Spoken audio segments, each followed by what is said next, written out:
Hey, this is Christy from Lululemon. I'm at the office checking out what's new, and I'm really excited about these Groove cinch pants. If you've been looking for something a bit looser with a low rise for yoga, then this could be the move for you.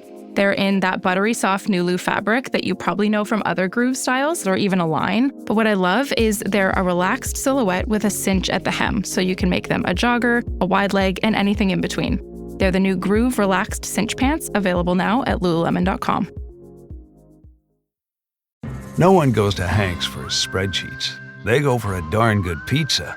Lately, though, the shop's been quiet, so Hank decides to bring back the $1 slice. He asks Copilot in Microsoft Excel to look at his sales and costs and help him see if he can afford it. Copilot shows Hank where the money's going and which little extras make the dollar slice work. Now Hank has a line out the door. Hank makes the pizza, Copilot handles the spreadsheets. Learn more at m365copilot.com/work. At first, I didn't think it was real.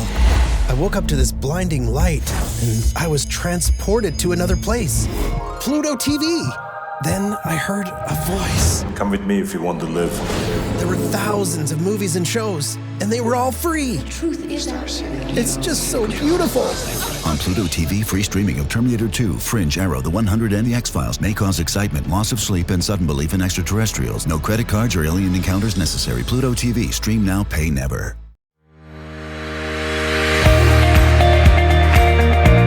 I'm JJ Virgin, PhD dropout, sorry mom, turned 4-time New York Times bestselling author.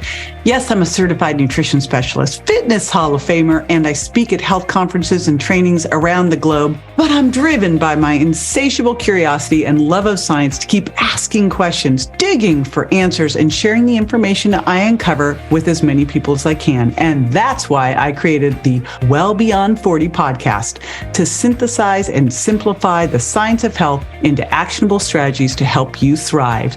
In each episode, we'll talk about what's working in the world of wellness, from personalized nutrition and healing your metabolism to healthy aging and prescriptive fitness. Join me on the journey to better health so you can love how you look and feel right now and have the energy to play full out at 100. The carnivore diet. Now, I'm sure you've heard of it. It's the diet where you only eat meat, or maybe you eat some meat and chicken and eggs and fish and some dairy products. Well, today we are going to dive into this dietary approach that has been literally sparking like crazy heated debates in the nutrition world and turning conventional wisdom really on its head. The carnivore diet strips things back to the basics. It asks the question, what if, by simplifying your diet to its most basic form, you could potentially alleviate chronic health issues, boost your energy, and even avoid surgery? Sounds too good to be true, right? Well, that's exactly what we're going to be exploring today. To guide us through this paradigm-shifting conversation, we have the incredible Dr. Shawn Baker. Dr. Baker brings a unique perspective to the world of nutrition. He's an orthopedic surgeon who's witnessed firsthand the transformative power of diet on health. He's become a leading voice in the nutrition revolution. He's the co-founder of Revero, a world-leading authority on medical nutritional therapy and an Amazon best-selling author. Dr. Baker's journey from the operating room to the forefront of dietary science provides invaluable insights into how what we eat can dramatically impact our health and well-being. Dr. Baker will share the science behind the carnivore diet and its potential impact on everything from gut health to joint pain. We're going to challenge the status quo of nutrition advice and explore why the typical eat everything in moderation approach might not be serving everyone. And we're going to share plenty of practical, actionable strategies you can start implementing today. Whether you're dealing with chronic health issues, looking to optimize your athletic performance, or just curious about a different type of diet, this episode is your roadmap to understanding a way of eating that's both ancient and cutting edge. Let's dive into this game-changing conversation with the phenomenal Dr. Shawn Baker.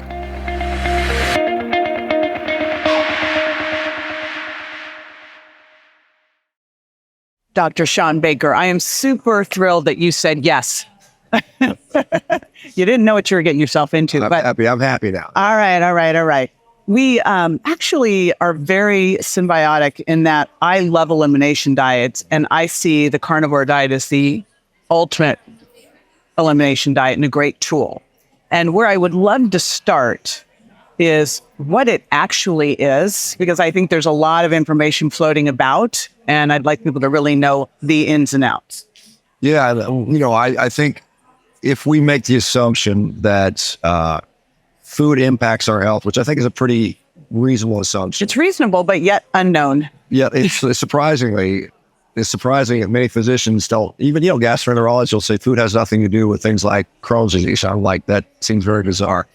But if we make the assumption that food is contributing to disease or how we feel, and we have a diet that consists of thousands of things, if you eliminate one or two of those, you still left, another 900 in there that you can't fill. You can't tell, because sometimes multiple things cause problems. So eliminating things down to the most simplest form as possible is something that is providing reasonable nourishment. Something like a carnivore diet, this makes sense. And I kind of talk about it as a therapeutic tool. I mean, it's been very efficacious for things like autoimmune disease, cardiometabolic disease, obesity, food addiction, those things that are increasingly more common. You look at autoimmunity, it's right now in the United States, it's estimated between 22 and 50 million people suffer from that.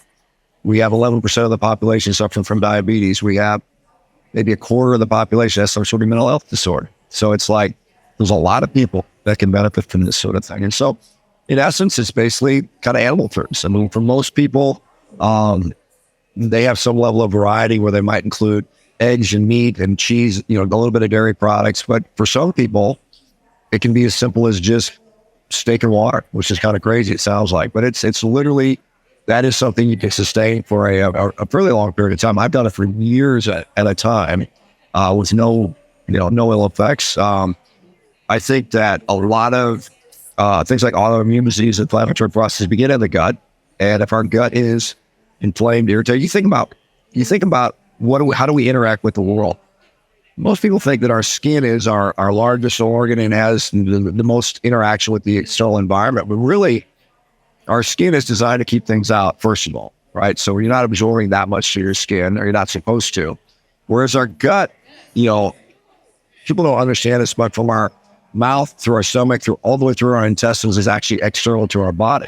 70% of our immune system resides in our gut. The surface area of our gut is estimated to be about the size of a tennis court, right? So you have a tennis court size surface area of something that's designed to absorb things. Mm-hmm. So most of our interaction with the world from a volume standpoint is coming through our gut.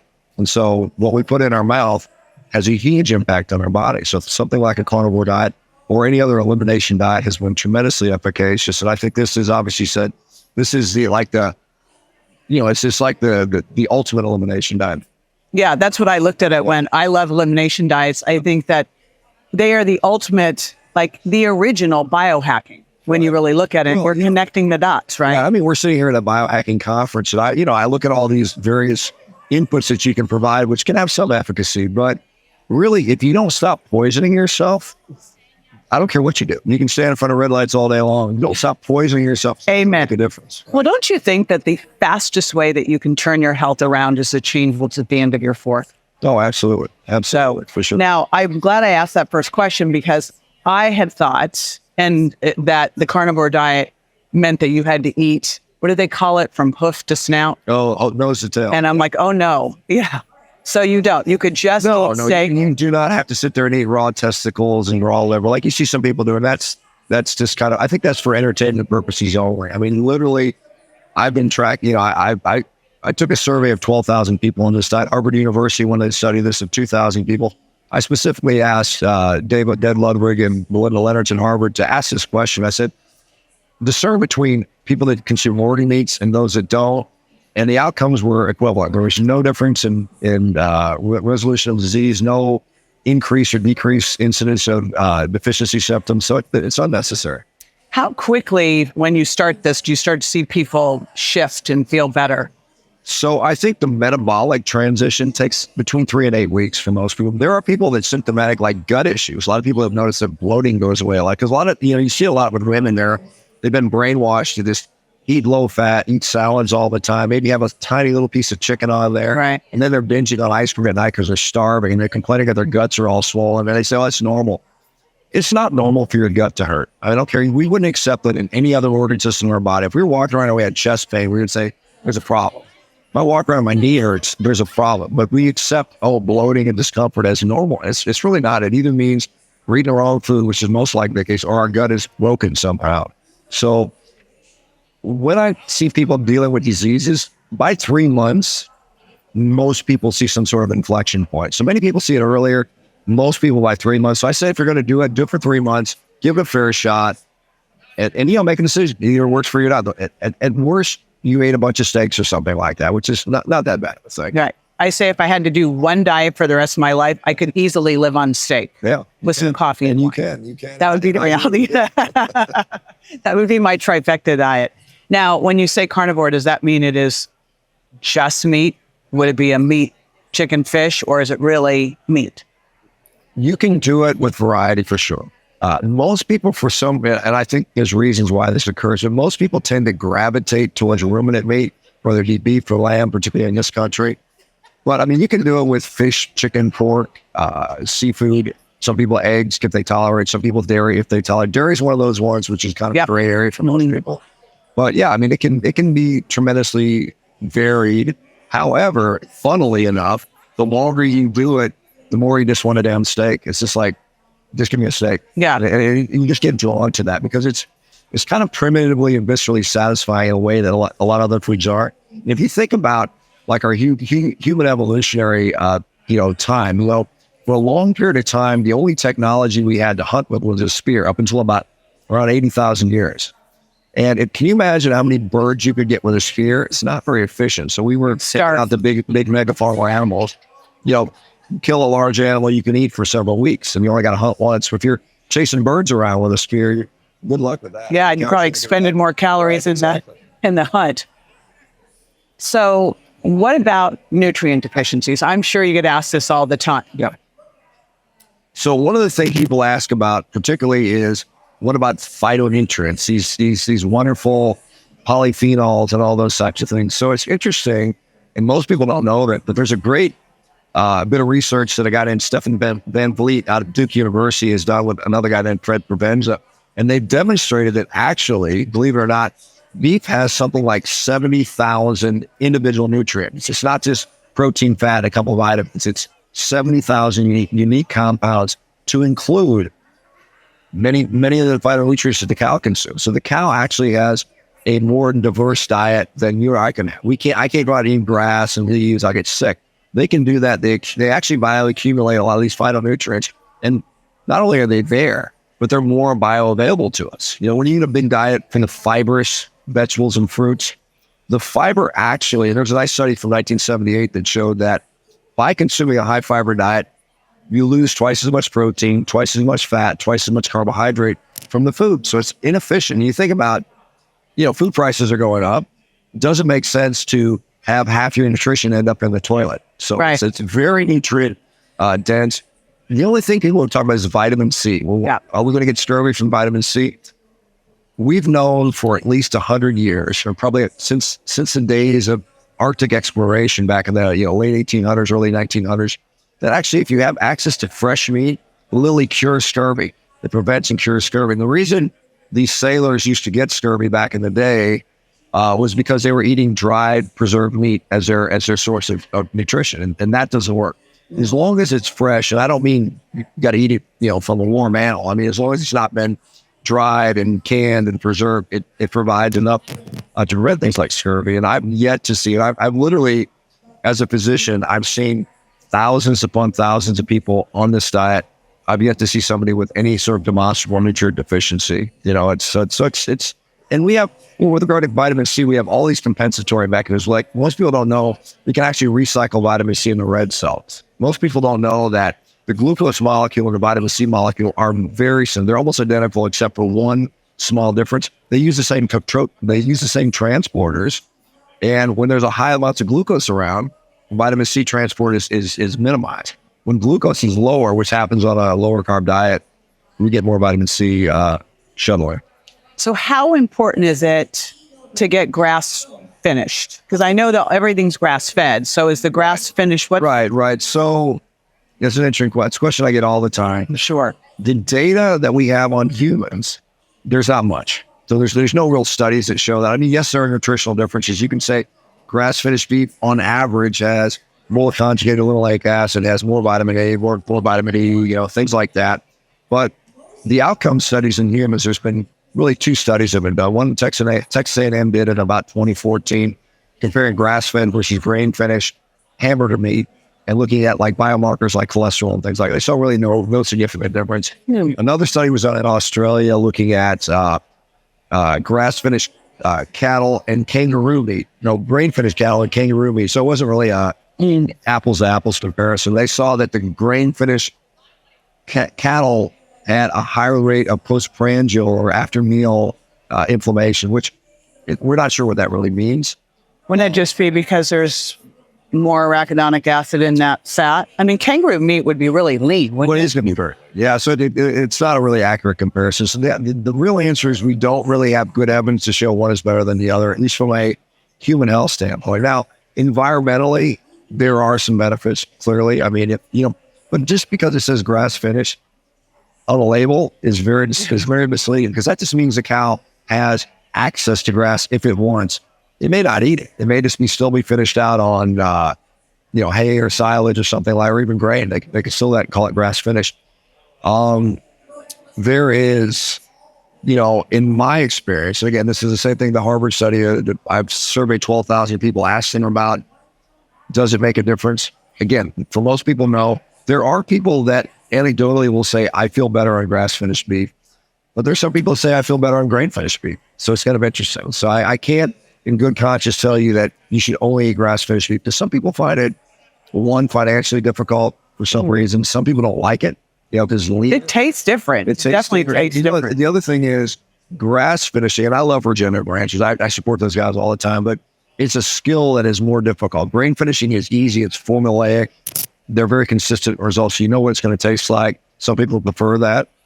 With grass finishing, I've had some really wonderful grass-finished beef.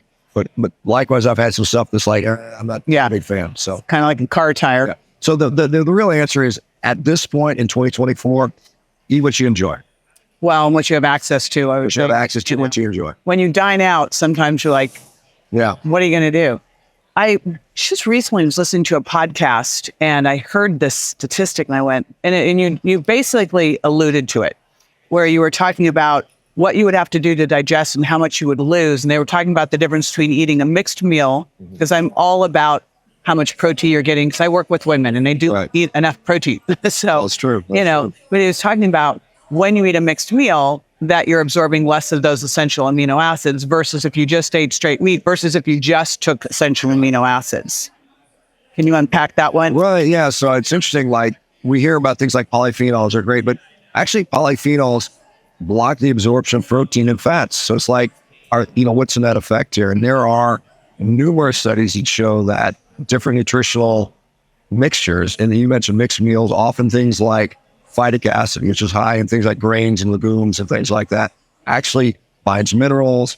It interferes with the absorption of a whole host of things. So it's like you have to eat more of it, and deal with the maybe more calories to get the same amount of nutrition. In fact, like we know that with the RDA right now for things like zinc, for instance, if you have 1,000 milligrams of phytic acid in your diet, you have to double your zinc requirement. You have that's 1 gram, 2 grams of, phytic acid, which you get in grains and legumes. You have to triple your zinc intake just to make up for that. And what would that look like in terms of a serving? So, you might have like a cup of cereal, your standard cereal, which I don't recommend anybody eat anyway, but that would literally double your zinc requirement for that meal. And so, and then where are you going to get your zinc from? Well, obviously seafood, things like that, meat, of course, good sources of that. Yeah, I would wonder with carnivore diet, if it's actually, people get to a point where it's hard to keep their weight up. Yes, that is probably, which is a problem every woman wants to have, is how do I keep my weight down? Yeah, but I can't see. Yeah, I mean, that is one thing, and it's great if you want to lose weight, and many people do lose weight on that. Not everybody, but most people. And it's, we have this crazy, as I'm sure you're aware of the Ozempic stuff, right? Everybody's on the semaglutide, right? And it's interesting. There are studies looking at beef isolate being incredibly potent at stimulating GLP-1. It's like nature's So like bone broth protein, like the... Yeah, it's like, beef isolate, bone broth protein, but beef in general, it's going to be in there. So that actually, and the way that system's supposed to work is we have something called the ileal brake. So our digestive system, if you look at the stomach, then you have the first part of the small intestine called the duodenum, then the jejunum, then finally the ileum. And in the ileum, there are cells that sense nutrients. And there's these so-called L cells, which is secrete GLP-1. So when nutrients wind their way through the digestive tract and they stimulate those L cells, it says, hey, we got too much food coming in right now, slow things down so we can digest it and absorb it. So the drugs artificially manipulates that system and it slows it down for days and weeks where you get all backed up.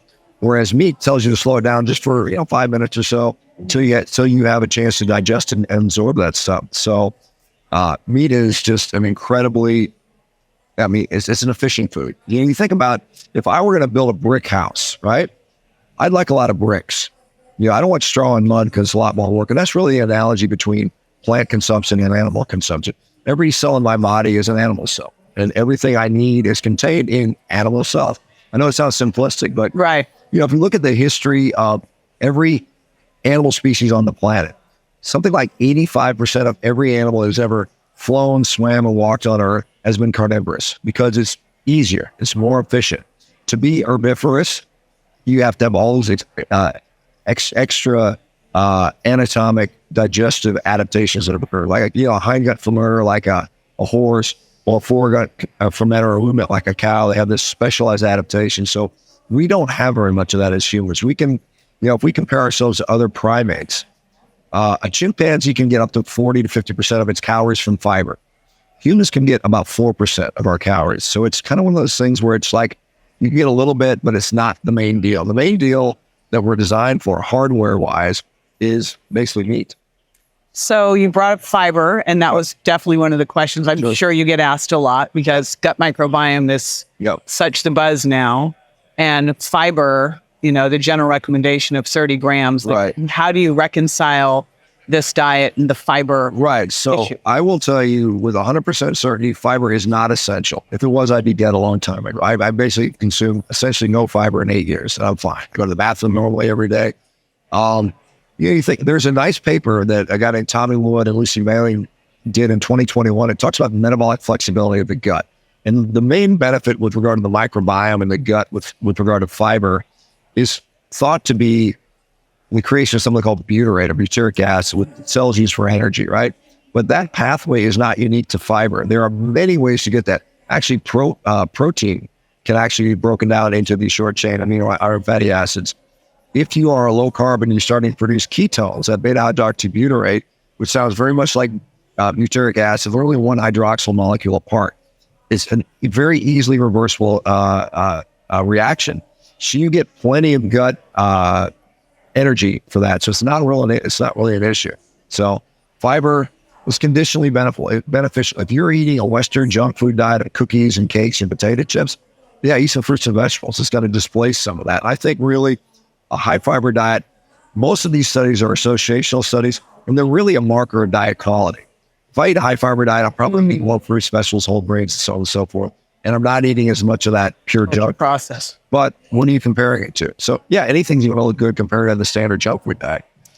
I think back, I did a reality show called Freaky Eaters.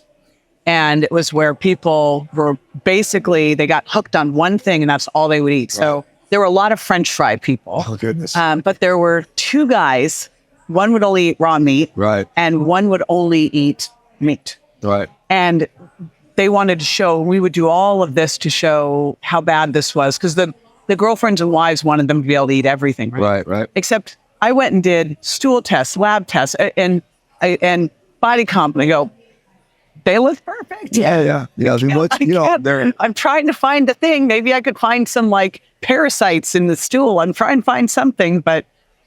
Yeah, it's interesting because I've seen a number of people now that have actually had, gut microbiome diversity checks. And it's actually gotten better by going carnivore. So they actually become more diverse. Wow. So it's surprising. It's surprising. You think, and I've got a case series that we we've submitted, written up on Crohn's disease and ulcerative colitis. You know, biopsy proven, colonoscopy proven Crohn's disease. Mm-hmm. An intervention which was clearly documented, carnivore diet for 3 to 6 months. Repeat biopsy and colonoscopy, disease is gone. Right? Wow. That study is now sitting there at Harvard and also at Monterey Tech, waiting on the IRB to approve it, because the Institutional Review Board is saying, well, we don't know if it's ethical to publish this data, which I think is insane. That's so plant-based agenda. That is so ridiculous. There's such a propaganda. It's not ethical. It's not ethical not to publish. No, I agree. Double negatives are hard. Right. When someone does this, do they go straight into it, or is there better off to do an adaptation transition period? What works best? I think it depends on the person. You know, there are people that are profoundly sick. They're diabetic. Maybe they're on a lot of diabetic meds. Maybe they have hypertension. Maybe they're on mental health drugs.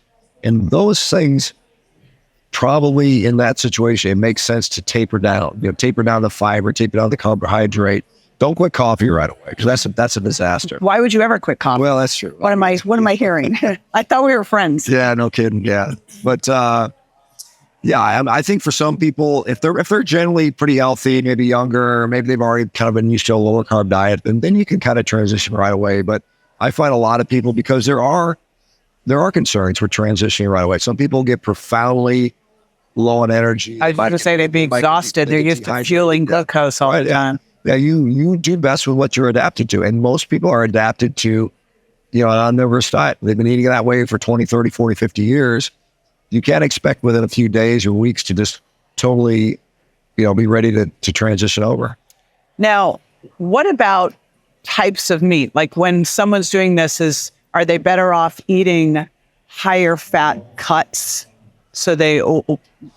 Yeah, so if you are at a point where you're not consuming carbohydrates, you got to get energy from somewhere, right? And protein's wonderful, as you and I both know, but it's not a great source of energy. I mean, we can do it, and it's, you know, the nice thing about it is it's kind of inefficient, so you can actually eat protein. It's really hard to gain weight eating protein. Yeah, you know, you look at guys like Jose Antonio's work, where they gave bodybuilders 5 grams per kilo, and they couldn't figure out where it went. There was no fat gain. It was just like protein, and it disappeared to them. I find, you know, women probably tend to do a little better with a little bit of higher fat, because women in general, have a little more body fat than men. Well, they do. Men have 3 to 5% essential fat. Women have 10 to 15. Right. So women are probably going to do better with a little bit higher fat approach. Now, typically from a caloric standpoint, it looks like anywhere between 60 and 80% fat, which means 20 to 40% protein, which is clearly a high protein diet. I mean, the average American eats 15% protein, which is clearly too low, right? So yeah, I mean, the fat becomes important. And then how do you assess that? Really, it's kind of like, how do I feel? How much energy do I have? I mean, there's amounts that you're going to need, and you know, you got to figure out how to tolerate it, because some people, a lot of fat, they don't do well. Maybe they need sensitive stomach. Yeah, so they've got to maybe space it out. They've got to be careful with rendered fat. Rendered fat processes a little differently than whole fat. You know, you think about what our stomach does. If I eat a steak, like a prime, you know, beautiful, well-marbled steak. I'm so hungry right now as you're talking about this. That's great. I had some great stuff last night. Yeah, there's right across. Yeah, we had a tomahawk. We had a 48 ounce tomahawk. Good for you. Well, not just me. There were 3 of us. So the total. That's a one-person meal. For me. My husband and I will do that easily, but no, but with the fat digestion, if I eat like a big old ribeye steak, right? My stomach has to spend about 3 or 4 hours breaking it down into liquid, and little by little it'll go into the duodenum. If I eat a big blob of rendered fat, like a big blob of butter, or grease, right? It's already liquid. The stomach has nothing. It has literally nothing to do to it. So it just shoots it all into the small intestine, and then it becomes overwhelmed. And then you have bloating and diarrhea and things like that. So you just have to be careful with the fat, the type, and how much you eat at one sitting. So some people might find initially they just have to eat maybe 3 or 4 smaller meals until they get used to it, because there is a process where our body adapts, and we have differential expression of different gut cells. You know, because the gut's turning over every 1 to 2 days. We have a new set of gut cells, so it takes a while for that to happen. Enzymes are being upregulated, so fat is absolutely important. People with like central nervous system issues, like things like multiple sclerosis, which I've seen, believe it or not, respond tremendously well. To include people MRIs where their plaques start going away, they become asymptomatic. So, you know, mental health issues. Remember, our brain is largely composed of fat. And if we're not getting it, no wonder everybody's so stupid these days. Right? And do you think you can get enough omega-3s from the meat that you would need to supplement?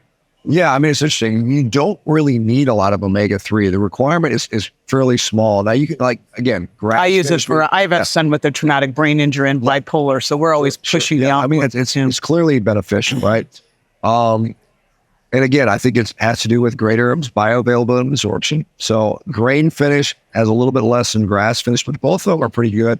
And if you really, really wanted to push the omega-3s, just eat a piece of fish once a week. Throw a piece of salmon in there, some other fatty fish, and you're gonna have ample. So I don't know if you saw this paper recently, and probably did, because there was such a buzz all over the internet about there's no upper limit for protein. Yeah, that was study out of Finland. The 100 gram. What's your comment on that? Well, it's interesting because I don't know if you know what Don Layman is. Yes. Yeah, Don's the guy who discovered the leucine trigger. Right. And I saw his criticism of the study. And one thing he was saying, well, it was a study that uses casein, which is a slower digesting protein. This comparator groups were 20 grams versus 100 grams. And it said it could have been 20 grams worth of 50 grams. And you might have saw a difference, from 50 to 80, right? So it was kind of not the ideal study, although it was quadruply labeled. It had 4 different isotopes they labeled. I believe, because I asked Don, I've interviewed Don. I said, Don, most of the studies you've done on, 30 gram, boluses, it's often protein powder. It's absorbed very differently. If I sit there and eat a 2-pound steak, what is happening with me? And he says, we really don't have data on that. And what we do know is that when I eat like I said, this is the whole GLP-1 thing. When I eat a big old steak, it's going to take 12, 16, 18 hours for me to absorb all those amino acids. So it's almost like I'm eating multiple meals because it's not being absorbed right away, as opposed to protein powder, which absorption characteristics are very rapid. Well, especially whey, right? So I think you can eat certainly more than 30 grams in one meal and still produce muscle. I mean, I'm almost 60 years of age. I put on 10 pounds of muscle in the last 8 years eating nothing but 2-3 pounds of meat in one setting. So it's definitely doable. Yeah, I find the only thing that's limiting me is I get full. Yeah. And I go, Well, that's the limiting factor. That's the thing about carnivore. A lot of women will say, and that is, a lot of women have to break it down into smaller meals because it's so easy to fall into this. Well, and I think it's probably normal. 2 meals a day type of pattern. We've been trained to eat 6 or 7 times a day. We've been trained to graze from 7 a.m. to 10 p.m. It's like 3 meals and 3 snacks and maybe another extra meal on top of that. The fourth meal. Don't you remember when Taco Bell was marketing that fourth meal? Oh my gosh, it's like the Hobbits where it's got second breakfast. Yeah. Well, it was happening when the low fat thing happened, and all of a sudden we're starving to death. We have to eat all the time, and then we're having snack wells, which Well, that really just sent us over. It didn't even taste good. No, and no one ever ate just one. Yeah. You kept eating them and eating them. I just completely lost my train of thought. But what I would love to know is what your diet is like now. Is there a place for fruits and vegetables? Are there foods beyond ultra processed foods that you just think are problematic we should avoid? Yeah, I mean, it's interesting because, you think this is an extreme diet. Why would anybody just only eat meat? Again, I think it is a therapeutic tool. I think if you want to fix a broken gut, this is a great way to do it. It might take 3 months. It might take 6 months. It might take a year. But you think about it. Humans are omnivorous. We've eaten fruits and vegetables and other foods for as long as we've been humans, quite honestly. But I think the current diet is so god-awful and bad that it makes people unable to tolerate things that we probably could have tolerated in the past. When you're like you think about it, most of us when we were kids, we weren't sick. We were running around with tummy aches and bloated. You didn't see overweight kids. Right, you didn't see the overweight kids. And I think there's something that changes over time, and your capacity to handle these things is a problem. So I think an elimination diet like the carnivore diet is almost like a reset button in a way. Like, let me just hit the factory reset settings, and then I can slowly try to reintroduce those things. I encourage people to do that. I say, fix whatever issue is causing you a problem, and then see what you can tolerate. And some people have great success. I've seen people with Crohn's disease that now are eating, mostly meat, but they're still including a little bit of maybe a sweet potato or some avocado or a little bit of fruit and things like that. And they're doing just fine. So I think there's nothing wrong with that. again, it's personal preference. Some people like the simplicity of like, I'll cook a steak and I'm done. I would imagine a lot of people go on this and never go back because it's so much easier. A lot of people are so profoundly, positively affected and are so kind of pissed off about how they felt they've been misled. They're like, how did they were? I'm done with it. It's easy and it's still. I mean, honestly, it's pretty enjoyable. I mean, I don't like not look forward to eating a big old ribeye steak every day. It's like I'm happy. I feel like I'm the luckiest guy on earth. You think about it. This is how only royalty would have eaten for most of modern humanity. Before, if you were a peasant, you're getting dirty grains and some dirty vegetables, and maybe somebody throw you a piece of spleen once in a while and you get lucky. But this is, it's quite enjoyable, surprisingly. So are you sure carnivore, or do you put some other things in here and there? So like, what happens if you have your birth, like someone gave you a birthday? So interesting. Yeah. So I am not religious, right? I'm like, if I'm at home, I'm cooking for myself, I'll just make myself a steak. I probably, without exaggeration, in the last 8 years have eaten 10,000 steaks. I mean, that's legit. I will include dairy products occasionally. Sometimes I'll have some yogurt, some cheese. Sometimes I'll have eggs. Sometimes I'll have fish. Every once in a while, I'll have a little small piece of fruit. And every really once in a while, I'll have a piece of cake. It's just like, but not, it's like once or twice a year, maybe at most. Like my kid will have a birthday and like, Dad, have a piece of cake to celebrate my birthday. I'll have a little small piece. And I don't, again, it's what you do the vast majority of the time is going to dictate what's going on. Because, I mean, we all live in a world, there's air pollution, sound pollution. You can't hide from everything. So you gotta live in the world that you're in. And sometimes, I mean, the honest answer is I mostly don't want that stuff, which is kind of cool. That's really liberating because people say this is such a restrictive diet. And I'm like, it's actually pretty freeing because I'm not addicted to this crap anymore. I can take it or leave it. If I want it, I'll have it, but I really want it. Well, I mean, the biggest thing with protein is it's so satisfying. Right. It's two things. It's satiating, but more than that, it's satisfying. Like I put people on just a 7-day eat protein burst challenge. And the big things I see is they're not hungry, but they don't have cravings either. Because people will be not hungry and have cravings and eat.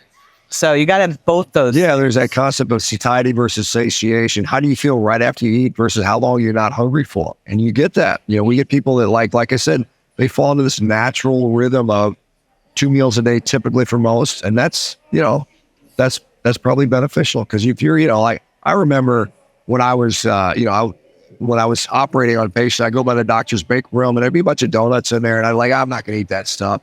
Walk in there 3 or 4 times. And it was like, I'll just have one. And then one turns into 5 or 6. And, I'm a big guy. I just like to eat a lot. It's tough. Once you start eating that stuff that is, designed to be It's a drug. Yeah. I mean, the processed foods are really, we should call it what they are, they're recreational drugs. Yeah. If we treat them like a recreational drug, we realize I got to stay away from that. Yeah. And once you sort of see it that way, it kind of changes your relationship with food. The biggest thing I see people is changing their relationship with food. I'm not eating because I'm bored, I'm stressed, the guy on the TV told me to, or it's this time, or it's social pressure. You eat for nutrition and you can still enjoy it. You can still have fun. I mean, I went to a nice party last night. We had a bunch of tomahawk ribeyes and it was a great social environment. And it was so good food. I wasn't poisoning myself to have fun. Well, we also probably don't hang out with people who do that anyway. So Right. It makes it simple. Well, switching gears, because you just mentioned being an orthopedic surgeon. So you were an orthopedic surgeon, started using this diet, started keeping people from having to go onto the operating table, which I'm sure made your hospital was not happy. Hospital was not happy. I was with that. That was something that really opened my eyes to the reality of medicine. When I discovered that, hey, I was able to make people not need surgery anymore and brought it to the administration of the hospital and they weren't happy about that, that was something that I was really I became very jaded because of that. And, I know because you're talking about women, I think, and I like to talk about musculoskeletal health. I'm known for nutrition, but I'm really an athlete and I've been talking about training. But one of the things that's interesting, and I'm going to be talking about this later today, when we look at what distinguishes a young joint from an old joint, if you look in there with a camera, when I used to do like knee arthroscopies and shoulder arthroscopies, you go in there with a young person, perfectly white, it looked like freshly fallen snow. It was beautiful. You get there in a 50-year-old And it looked like the inside of an ashtray, like somebody had been smoking, chain smoking for years, and it was all yellow and crumbly. And why is that? I was always wondering myself, why does it look different? Well, it turns out there's something called an advanced glycation end product, or so-called age. And that is a product of hyperglycemia, lipid peroxidation, something called the polyol pathway. Those things are all under the influence of diet. So it's not that you can never have arthritis, but you can dramatically slow down the progression of that, because even wild animals get arthritis, even on their natural diet. Like lions will get wild arthritis in the wild, in their back and things like that. But you can dramatically alter that. And the other thing I've seen on the carnivore diet, believe it or not, is people that have sore knees, sore backs, arthritis, suddenly don't have it anymore. And when you're not hurting all the time, guess what? You can be more active. You can get out there and walk and jump and run and play and get stronger. And so I think that's a huge, huge benefit. So, because a lot of times you go to bed and you wake up the next morning, you're like, oh, my elbow hurts. What did I do? Did I sleep on it wrong? Or maybe that's tennis from 3 days ago. Maybe it was a chocolate cake you ate last night. You think when you start thinking about that, how food actually impacts inflammation and how we feel. So it's kind of when you start realizing that does have an effect. I'll see people will say, they'll be on a carnivore diet and they're like, oh, I got off it and I had a bunch of cake and garbage. And they wake up the next day and they feel like they're hungover. And they're like, their knees start hurting. I'm like, that's real. That's really happening. You just connected the dots. Yeah. So you saw that. You couldn't unsee it. Right. You had to shift. What are you up to now? So I have been complaining about the healthcare system for a number of years. I'm frustrated with it. And, instead of just shaking my fist at the TV like the old man, so we started a company. My partner was out of Silicon Valley. Was a tech engineer, an AI engineer. I developed a company called Rivero. And basically what we do is we've got physicians in all 50 states that are aligned with this sort of philosophy that let's get people off medications, let's provide them the support they need. And it's not so easy as just telling people what to do, because a lot of people need a whole support network. Please, if it was as easy as telling people what to do, I could give them a book and we wouldn't have our crisis. That's what I tried to do as an orthopedic surgeon. I was like, hey, read this book. Hey, go look at this video. That's not very efficient. You have to literally provide them. Some people, you got to hold their hand for months and years even. So we provide all that stuff. And that's the thing that, even doctors that are well-meaning that want to do this, they don't have the resources to get this stuff. Right. So this is what we did. So we hired a great team. We've got a great coaching team. We've got a whole bunch of great physicians, an engineering team, a marketing team. So that's my hope to kind of change the paradigm of healthcare. We are right there with you. I have another company called Mindshare Collaborative, and that's our big thing, is taking on big food, big pharma, big healthcare, big insurance, and really elevating the doctors and healthcare practitioners that are working outside the system, because the system doesn't support health. Well, I mean, if you look at where healthcare is going, the allopathic system, increasingly corporatized. These big companies, Kaiser, Intermountain Health, they're taking over every small practice. So it's centralized. And when something is overly centralized, you have no choice in the matter. And what you're going to see and you're going to continue to see is more and more pharma pressure. Like right now with the Ozempics, everyone is being inundated to get on these drugs, right? And some of the doctors, if they don't prescribe it right away, they'll go to somebody else. Or they have all these little pop-up clinics that are just like, they're GLP-1 Pez dispensers, right? And so you're going to have a period of time where you're going to go into where AI will take over for a lot of it. You go in, you'll interact with some sort of computer interface, put your finger in there, they'll sample some blood, they'll run a lab on the spot, and then they'll have an Amazon drone delivering your drugs to your house. At the back end, they'll have one physician signing 10,000 of these a day. So they don't have to spend money on marketing physicians, taking them out to eat, buying their staff lunch. It'll save them a lot of money. The patients will get the drugs right away, and everyone will be medicated. And pharma will be happy. The patients will be miserable, but they'll have their drugs. It's absolutely frightening. That is. And you can totally see it. Yep. All right. Well, we support you. Thank you. I'll put this into the show notes. I'm going to put all the show notes at jjvirgin.com/carnivore. And I just love what you're doing. Appreciate it. Thank you. Fabulous. Good talking to you. Good talking to you, too. Thank you. Yeah. Be sure to join me next time for more tools, tips, and techniques you can incorporate into everyday life to ensure you look and feel great and are built to last. Check me out on Instagram, Facebook, and my website, jjvirgin.com, and make sure to follow my podcast at subscribetojj.com so you don't miss a single episode. And hey, if you're loving what you hear, don't forget to leave a review. Your reviews make a big difference in helping me reach more incredible women just like you to spread the word about aging powerfully after 40. Thanks for tuning in, and I'll catch you on the next episode.